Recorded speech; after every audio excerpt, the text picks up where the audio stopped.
Indonesia dikenal memiliki banyak makanan hasil fermentasi, seperti tempe, tape, tauco, dan kecap.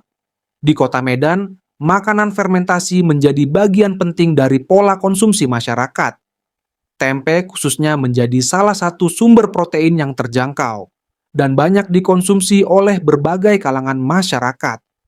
Namun, di balik kesederhanaannya, tempe sebenarnya merupakan hasil dari proses bioteknologi pangan yang cukup kompleks. Aku sering makan tempe, tapi baru kepikiran sekarang.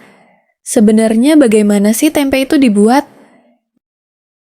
Setahuku tempe dibuat dari kedelai yang difermentasi menggunakan mikroorganisme. Tapi aku juga belum terlalu paham bagaimana prosesnya. Menarik juga ya. Makanan sederhana ternyata melibatkan ilmu pengetahuan. Pak, boleh kami tahu bagaimana proses pembuatan tempe? Tentu. Pertama kedelai direndam dan direbus. Setelah itu kedelai didinginkan, lalu dicampur dengan ragi tempe. Kemudian difermentasi ya? Benar.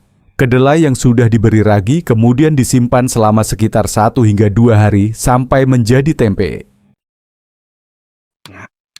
Pada banyak usaha kecil, proses fermentasi ini masih dilakukan secara tradisional dan bergantung pada kondisi lingkungan sekitar. Pak, sebenarnya apa yang terjadi saat kedelai berubah menjadi tempe? Perubahan tersebut terjadi karena aktivitas mikroorganisme yang disebut kapang. Mikroorganisme ini memecah senyawa protein dan karbohidrat dalam kedelai. Berarti fermentasi juga meningkatkan nilai gizi ya, Pak? Betul. Fermentasi membuat makanan lebih mudah dicerna dan meningkatkan kualitas nutrisi.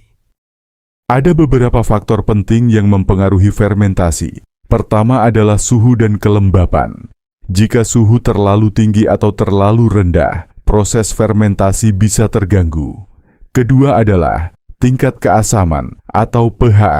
Perubahan pH mempengaruhi aktivitas mikroorganisme dalam proses fermentasi. Nah, dapat kita simpulkan bahwa jika faktor-faktor ini tidak dikontrol dengan baik, kualitas produk fermentasi bisa menjadi tidak konsisten. Haduh, kadang tempe yang kami buat hasilnya bagus, tapi kadang juga kurang maksimal. Biasanya karena perubahan suhu atau kondisi lingkungan yang tidak stabil. Nah, jadi teman-teman produksi tempe tradisional memang sangat bergantung pada kondisi alam, sehingga kualitas produk seringkali tidak konsisten. Pak, saya ingin bertanya, apakah ada teknologi yang bisa membantu proses fermentasi? Ada. Saat ini teknologi fermentasi modern menggunakan alat seperti inkubator untuk mengontrol suhu serta alat ukur pH untuk memastikan kondisi fermentasi tetap stabil. Jadi, hasilnya bisa lebih konsisten ya, Pak? Iya, benar. Tepat sekali. Lalu perkembangan teknologi fermentasi juga membuka peluang inovasi dalam industri konsumsi nih teman-teman. Produk tempe kini dapat dikemas secara modern sehingga lebih tahan lama dan dapat dipasarkan di berbagai tempat seperti supermarket. Nah, dapat diartikan bahwa peluang pasar menjadi lebih luas. Lalu Pak, bagaimana agar pengrajin tempe bisa memanfaatkan teknologi ini? Salah satu caranya yaitu melalui pelatihan dan pendampingan teknologi bagi pelaku usaha kecil dengan pengetahuan yang lebih baik tentang sanitasi, fermentasi, dan pengelolaan limbah, kualitas produksi dapat meningkat. Jadi teman-teman, tempe bukan hanya makanan tradisional, tetapi juga contoh nyata bagaimana ilmu pengetahuan dan teknologi dapat mengembangkan produk pangan lokal.